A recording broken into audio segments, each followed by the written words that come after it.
সুপ্রিয় শিক্ষার্থীরা, M education পক্ষ থেকে সকলকে অনেক অনেক শুভেচ্ছা ও স্বাগতম। আজকে আমরা আলোচনা করব অ্যাক্টিভিটি 2.3.2 নিয়ে। এখানে বলা হয়েছে now read the following summary of the poem for your better understanding answer the following question. দেখো, এখানে বলা হচ্ছে ক্রসিং দ্য বার কবিতাটি ভালো করে বোঝার জন্য নিচের সারমর্মটি পড়ো এবং প্রশ্নগুলোর উত্তর দাও। আচ্ছা, পূর্ববর্তী ক্লাসে আমরা আলোচনা করেছিলাম ক্রসিং দ্য বার কবিতাটি নিয়ে। তোমরা যারা পূর্ববর্তী ক্লাসটি করোনি তারা আমার এই চ্যানেলে প্লেলিস্ট দেয়া আছে, সেখান থেকে ক্লাসগুলো করে নিবা, তাহলে আজকে ক্লাসটি বুঝতে সুবিধা হবে। দেখো, এখানে বলা হয়েছে in the poem the poet talks about death and the journey into the after life. এখানে বলা হয়েছে কবিতায় কবি মৃত্যু ও পরকালের যাত্রার কথা বলেছেন। Here he uses symbols from nature like sunset, evening star, sea, tide, foam, twilight, evening bell and flood to explain his feelings and ideas. এখানে বলা হচ্ছে এখানে তিনি তার অনুভূতি এবং ধারণাগুলি ব্যাখ্যা করার জন্য সূর্যাস্ত, সন্ধ্যার তারা, সমুদ্র জোয়ার, ফেনা, গোধূলি, সন্ধ্যার ঘণ্টা এবং বন্যার মতো প্রকৃতির প্রতীকগুলো ব্যবহার করেন। তাহলে সে কি কি প্রতীক ব্যবহার করেছিল? আমরা তো কবিতায় দেখেছি যে সে আসলে সূর্যাস্ত, সন্ধ্যার তারা, সমুদ্র, জোয়ার, ফেনা, গোধূলি, সন্ধ্যার ঘণ্টা এবং বন্যা এগুলির মতো বিভিন্ন প্রতীক সে ব্যবহার করেছিল। তারপরে দেখো বলা হয়েছে Besides, if you read carefully, you can understand that like others, the poet also expressed his desire to cross the bar between life and death without sorrowful farewells. এখানে বলা হচ্ছে তাছাড়া মনোযোগ দিয়ে পড়লে বোঝা যায় অন্যদের মতো কবিও দুঃখের বিদায় ছাড়া জীবন মৃত্যুর মধ্যবর্তী সীমা অতিক্রম করার ইচ্ছা প্রকাশ করেছেন। The poem accepts the truth that you have to leave his word and he wishes to be calm and peaceful in the face of mortality. এখানে দেখো বলা হচ্ছে আমাদের এই পৃথিবী ছেড়ে চলে যেতে হবে এই সত্যকে কবিতাটি গ্রহণ করে এবং তিনি মরণশীলতার মুখোমুখি হয়ে শান্ত এবং শান্তিতে থাকতে চান। তো মোটামুটিভাবে আমরা শেষ করে ফেললাম এখানের যে সামারি ছিল সেটা। তারপরে দেখো এখানে এখন আমাদের কিছু প্রশ্ন দেওয়া আছে, প্রশ্নগুলোর কি সমাধান করতে হবে। এখানে দেখো বলা হচ্ছে what is the poem about, কবিতাটি কি নিয়ে। দেখো প্রশ্নতে বলা হয়েছে কবিতাটি কি নিয়ে, তো আমরা তো জানি যে আসলে কবিতাটি কি নিয়ে। কবিতাটি মূলত মৃত্যু এবং পরবর্তী জীবনে ঈশ্বরের সাথে সাক্ষাৎ নিয়ে।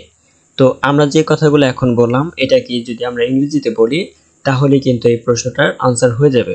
তো এই প্রশ্নটার ইংরেজিতে যদি বলি তাহলে কীরকম হবে তোমরা একটু তুলে নিতে পারো এবং ভিডিওর শেষ মুহূর্তে আমরা প্রশ্নের উত্তরগুলি দিয়ে দেব, তোমরা সেখান থেকেও সংগ্রহ করতে পারো।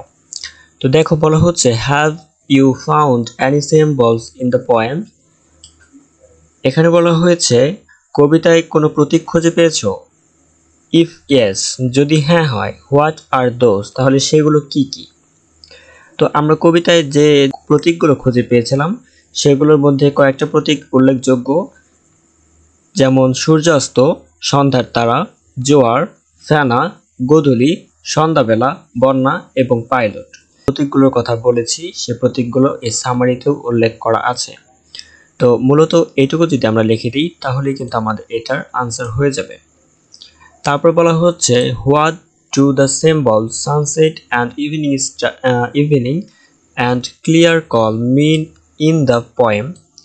এখানে বোঝানো হয়েছে যে কবিতায় সূর্যাস্ত এবং সন্ধ্যা এবং স্পষ্ট আহ্বান, এই ক্লিয়ার কল, এটাকে বোঝাচ্ছে যে চিহ্নগুলির অর্থ কী। অর্থাৎ এখানে দেখো সানসেট অ্যান্ড ইভিনিং, আরেকটা হচ্ছে কি ক্লিয়ার কল, এই দুইটা শব্দের কি অর্থ কি সেটাই কি আমাদেরকে এখানে আমাদের কাছে জানতে চাওয়া হচ্ছে। সূর্যাস্ত এবং সন্ধ্যা জীবনের শেষ সময় নির্দেশ করে এবং ক্লিয়ার কল মানে মৃত্যুর ডাক, তিনি মৃত্যুকে ভয় করেন না, বরং তিনি ঈশ্বরের ডাকে সাড়া দিতে প্রস্তুত। তো মূলত এটুকু যদি আমরা ইংরেজিতে লিখি তাহলে কি হবে?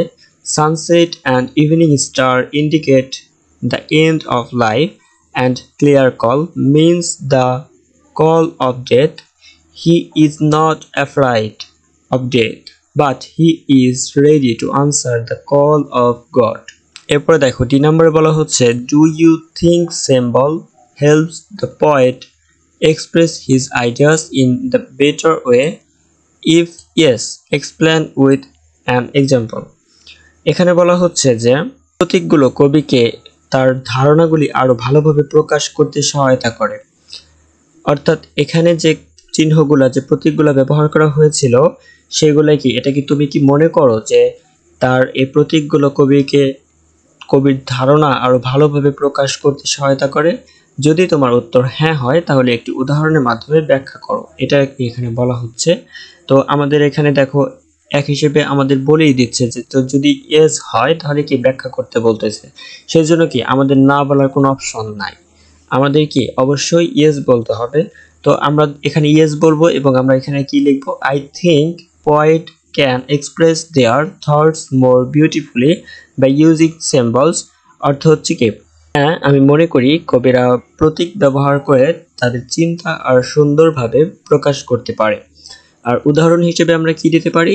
For example sunset and evening star, আমরা কি কবিতার প্রথম লাইনটাই দিতে পারি। এখানে here the poet defined death by using the symbolic word sunset and evening star. এখানে কি সূর্যাস্ত এবং সন্ধ্যার তারা, এখানে কবি মৃত্যু সংজ্ঞায়িত করেছেন সূর্যাস্ত এবং সন্ধ্যার তারা প্রতীকী শব্দ ব্যবহার করে। তো মূলত এই ছিল আজকে আমাদের এই প্রশ্ন এবং উত্তর পর্ব।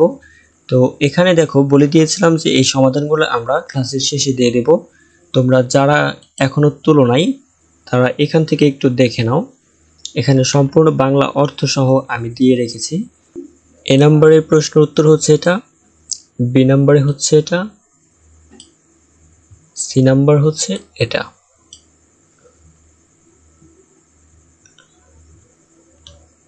এবং এটুকু মিলেই কিন্তু আমাদের ডি নাম্বার প্রশ্ন। দেখো এখানে প্রশ্ন হচ্ছে কি দুইটা, এখানে বলা হচ্ছে কি do you think symbols help the poet express his ideas in a better way, মানে তুমি কি মনে করো যে প্রতীকগুলি কবিকে তার ধারণাগুলি আরো ভালোভাবে প্রকাশ করতে সহায়তা করে? তো এখানে একটা প্রশ্ন করছে, তার উত্তর আমরা দিয়েছি কি yes, I think poets can express their thoughts more beautifully by using symbols. হ্যাঁ আমি মনে করি যে কবিরা প্রতীক ব্যবহার করে তাদের চিন্তা আরো সুন্দরভাবে প্রকাশ করতে পারেন। এবং পরবর্তী অংশ দেখো এখানে বলা হচ্ছে if yes explain with an example. তো আমাদের একটা এক্সাম্পল দিতে বলেছে, আমরা এক্সাম্পল দিয়েছি। এখানে কোথা থেকে আমরা এক্সাম্পলটা দিয়েছি? আমরা এক্সাম্পল দিয়েছি কবিতার যে প্রথম line sunset and evening star, এই লাইনটা থেকে। এবং এখানে আমরা বলেছি যে here the poet defined death, অর্থাৎ সে মৃত্যুকে সংজ্ঞায়িত করেছেন কিভাবে? By using the symbolic word sunset and evening star, অর্থ সে মৃত্যুকে সংজ্ঞায়িত করেছেন সূর্যাস্ত এবং সন্ধ্যার তারা প্রতীকী শব্দ ব্যবহার করে। সাধারণত কবিরা মূলত বিভিন্ন প্রতীকী শব্দ ব্যবহার করেই কি আসলে কবিতাগুলো লিখে থাকেন। এটা শুধু সব যে ইংরেজি কবিতার ক্ষেত্রে এরকম হয় এটাও কিন্তু না, বাংলা কবিতার ক্ষেত্রেও কিন্তু আসলে এরকমটা দেখা যায়। তোমরা যখন বেশি বেশি কবিতা পড়বে তখন এই ব্যাপারগুলোই কি ভালোভাবে আরো বুঝতে পারবে। তো পরবর্তী ক্লাসগুলো দেখার জন্য অবশ্যই চ্যানেলটি সাবস্ক্রাইব করে রাখবে। আজকের ক্লাসটি এই পর্যন্তই, সবাই ভালো থেকো, সুস্থ থেকো।